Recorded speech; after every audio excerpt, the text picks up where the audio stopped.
Hi everyone, welcome back to this lecture on productivity in phonology.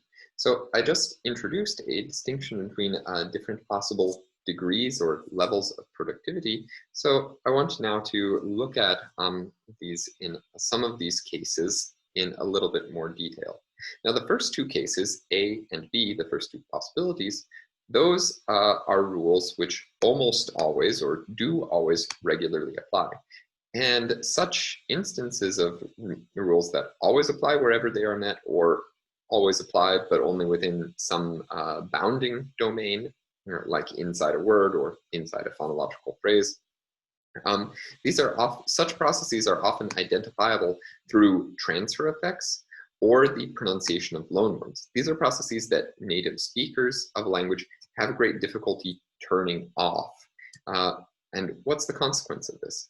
So for instance, English has processes of stop aspiration, which I think we've mentioned in some earlier lectures before. These are cases where voiceless stops become aspirated stops, usually at the beginning of a stressed syllable and also at the beginning of a word. And there's also a process of vowel nasalization, where essentially any vowel preceding nasal becomes nasalized itself in most varieties of English. So if we take a native speaker of English attempting to speak Italian who hasn't really mastered Italian phonology and is not able to turn off these aspects of his English phonology, can take a few words like patata, where here we have, you can see that Italian, native speakers of Italian don't produce aspirated stops regularly, but a native speaker of English would produce an aspirated stop in this stressed syllable, the second syllable, and say something like patata, assuming that they also get the vowels correct.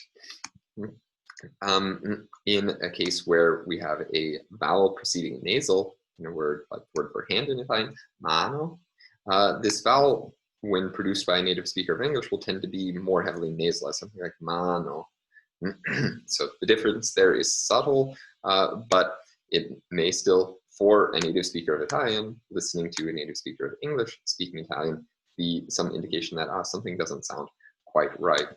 You'll also notice that the geminate stops here, like in the words posso and fanno, would be likely not to be realized as geminate long stops by a native speaker of English who hasn't really mastered aspects of Italian phonology. And these two forms reflect the same thing. This word initial which would not be aspirated in Italian, would get aspirated by a native speaker of English. This vowel a preceding an n will become nasalized. And similarly,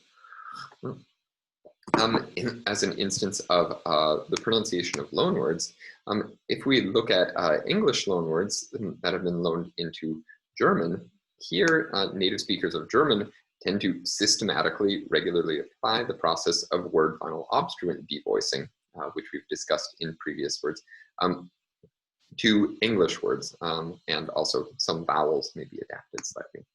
So for instance, the English word job, which has a voiced labial stop word finally, will be realized as a voiceless stop by native speakers of German, usually something like job. And a couple more examples, the adjective live, like a live concert, where this is live, and the word dog in a form like underdog would be also similarly be realized with a voiceless stop and pronounced as something like underdog, with application of word final obstruent devoicing. Now, it turns out to be the case, however, that in contrast to processes like stop aspiration in English or word final obstruent devoicing in German, that not all processes apply nearly so regularly. So there is a process in English, which is usually referred to as velar softening, which seems to be limited to some specific morphological contexts, specifically immediately preceding some particular derivational suffixes.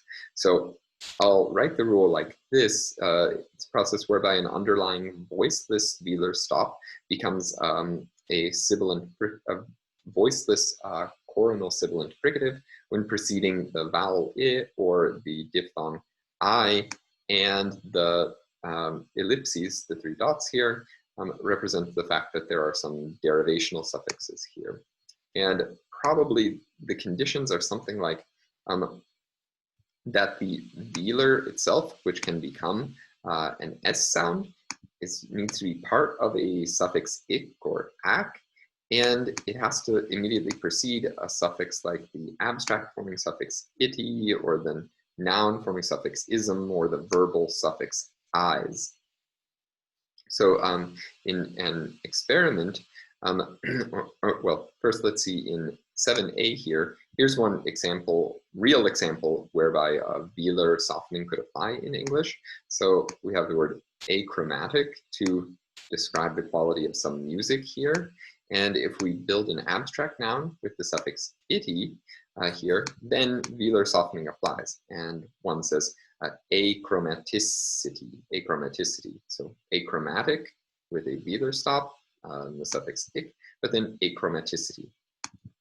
Now, in an experiment, if you give native speakers of English fake invented words, we'll talk about such fake invented words a little bit more immediately below, that seem, if we give them fake invented words that seem to contain a suffix ik or ak,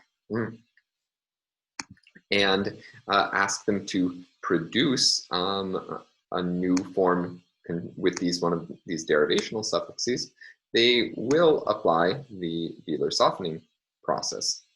So from a word cryotic to describe an injury, and then surgeons, doctors wonder how to deal with the cryoticity. That seems well-formed, like the well-formed word of English to me.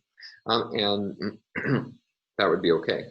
If you instead made an abstract noun with the suffix ness here, there wouldn't be the context for the application of velar softening.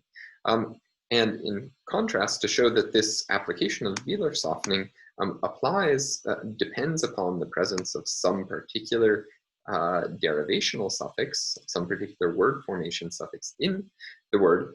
If we take a base mork, an invented word mork, then I think most native speakers of English would have the intuition that an abstract noun built with the suffix ity would be pronounced as morkity and not morsity. Morsity sounds indeed rather strange to me. So in that case, velar softening is not able to apply. The purely phonological condition is there. There's an underlying ka preceding a vowel I, but these additional morphological conditions, which seem to constrain the application of the phonological process, so this would be an instance of type C, don't allow for the application of velar softening to a new word, mork. So again, to kind of sum up this notion of degree of productivity, we can talk about processes like English epinthesis and obstruent devoicing, which are relevant for giving, both these two processes are relevant for generating the allomorphs sa and is of the plural and possessive suffixes, which both have the underlying form z. And similarly, word final obstruent devoicing in German, which we can see is quite productive because it applies to loan words that enter the language, that enter German from other languages, if those forms have voiced stops in the loaning language. But a process like velar softening in English is clearly limited in some way. So this really gets to the heart of the matter. So what we're interested in, again, to think back to some of the first couple of lectures, our real most important goal is to describe in part the psychological system of sounds for the speakers of a language. And so looking at the productivity of processes, it tells us something important about the psychology, the underlying psychology of the phonological system.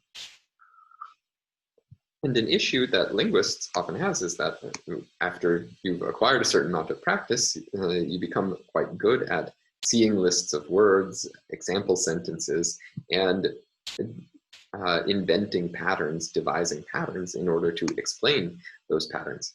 But if our goal is really to characterize the internal subconscious knowledge that speakers have of their language, then maybe not all of these patterns that we as linguists can identify will actually be something that's present in the psychology of the speakers.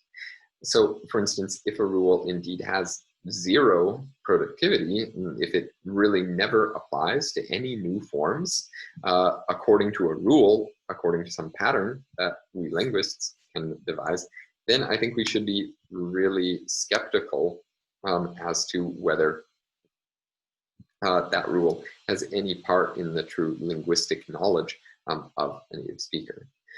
So here we can, before moving on to the next topic, we can draw two short conclusions.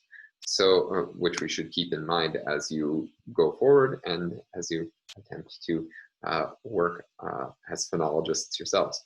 So one is that exceptions to rules are not necessarily fatal to rules, but we need some way to account for them. So velar softening in its purely phonological description, for instance, certainly has exceptions, but we can in part account for those exceptions by recognizing the additional morphological conditions on this alternation between a voiceless velar stop and a coronal sibilant fricative.